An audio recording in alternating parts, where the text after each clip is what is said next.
મોરબી માળિયા highway road પર પીપળિયા 4 રસ્તા નજીક શિવમ પેટ્રોલ પંપ પાસે એક ટ્રક ચાલક દ્વારા દિયોદર થરાદથી દ્વારકા જતા પદયાત્રીઓને હડફેટે લેતા અકસ્માત સર્જાયો હતો। આ અકસ્માતમાં ચૌધરી દિલીપભાઈ રયાભાઈ ઉંમર વર્ષ 28 અધગામ દિયોદર, ચૌધરી હાર્દિકભાઈ માલાભાઈ ઉંમર વર્ષ 28 અધગામ દિયોદર, ચૌધરી ભગવાનભાઈ લાલભાઈ ઉંમર વર્ષ 65 નવા દિયોદર, બનારસકાંઠા, ચૌધરી અમજભાઈ લાલાભાઈ ઉંમર વર્ષ 62 નાના દિયોદર, બનારસકાંઠા। 4 જેટલા પદયાત્રીઓના ઘટનાસ્થળે જ કંપમાટીભર્યા મોત નીપજ્યા હતા અને એક વ્યક્તિ ઘાયલ થતા હોસ્પિટલમાં ખેડવામાં આવ્યાની માહિતી મળી રહી છે।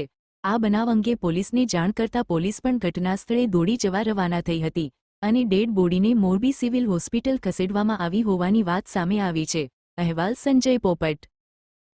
કલ્યાણભાઈ અંદાભાઈ અધગામ, તાલુકો કોકરેજ, જિલ્લો બનાસકાંઠા।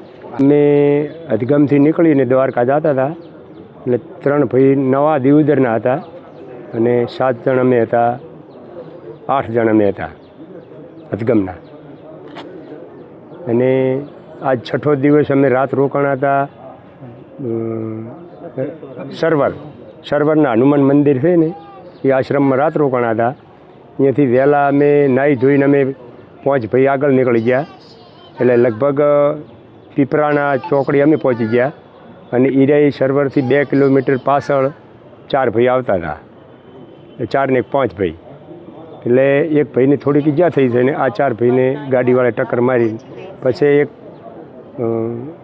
ગાડી પાછળથી આવી એણે દેખી એવું છે એટલે અને અમને આગળ જઈને ઊભા રાખ્યા કે તમારા જેવા ધોતીવાળા બાપા તમે ભેગા હતા? એટલે અમે બોલ્યા કે હા હતા। પછી કેટલા જણા? કે 4-5 જણા। તો કે અહીંયાને રોડ ઉપર પડ્યા છે ને કોકે ટાલો માર્યો છે। એટલે અમે અહીંયાથી વાન કરીને પાછા આવ્યા, પીપળિયા 4 રસ્તાથી પાછા આવ્યા ત્યારે આ 4 ભાઈની લાશ પડી।